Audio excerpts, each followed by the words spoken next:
সাংবিধানিক প্রতিষ্ঠান সংস্কারের প্রস্তাব রাজনৈতিক দলগুলো মেনে না নিলে তা কোনো কাজে আসবে না বলেছেন বিশ্লেষকেরা। বিকেলে রাজধানী রমনায় একটি বেসরকারি সংস্থা আয়োজিত সংলাপে উঠে আসে এই মন্তব্য। প্রয়োজনীয় সংস্কারগুলো সরকারকে দ্রুত শেষ করে নির্বাচন দেওয়ার পক্ষেও মত দেন অনেক বক্তা। এ সময় সরকারের 6 মাসের কিছু কার্যক্রম নিয়ে সমালোচনা করেন অনেকেই।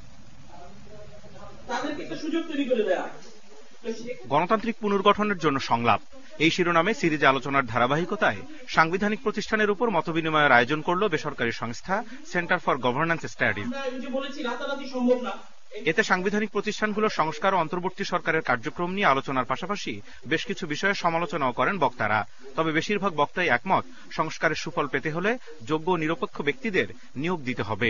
কোনগুলো আসলে আমরা নির্বাচনের আগেই সম্পন্ন করতে পারি, কোনগুলো আমরা নির্বাচনের পরে করতে পারি।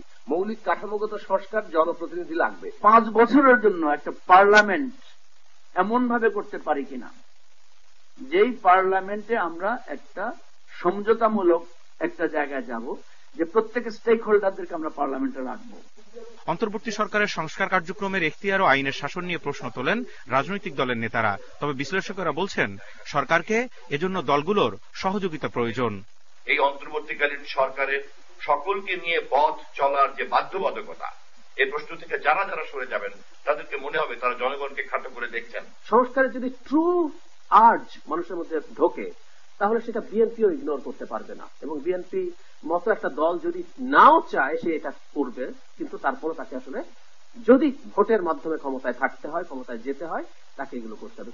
এ সময় বিভিন্ন সমালোচনার জবাব দিয়ে নির্বাচন ব্যবস্থা সংস্কার কমিশনের চেয়ারম্যান বদিউল আলম মজুমদার বলেন, শুধু শেখ হাসিনার পতন নয়, ফ্যাসিবাদী কার্যক্রম বন্ধের জন্য সংস্কারের দাবি ও দায়ীদের বিচারের জন্য রাস্তায় নেমেছিল জনগণ। শেখ হাসিনা যে পদ্ধতি প্রক্রিয়া যা কিছু রিপ্রেজেন্ট করেছিল তারই অবসান চেয়েছিল। তার জন্য আমি মনে করি একটা প্রবল আকাঙ্ক্ষা ছিল যে কতগুলো গভীর সংস্কার। এদিকে সংস্কার কার্যক্রমের পাশাপাশি মূল্যস্ফীতি কমিয়ে জনগণকে স্বস্তিতে রাখার পরামর্শ দেন সিপিডি সহ বিভিন্ন প্রতিষ্ঠানের কর্মকর্তারা। Zahidul Bashar, Independent News, Dhaka.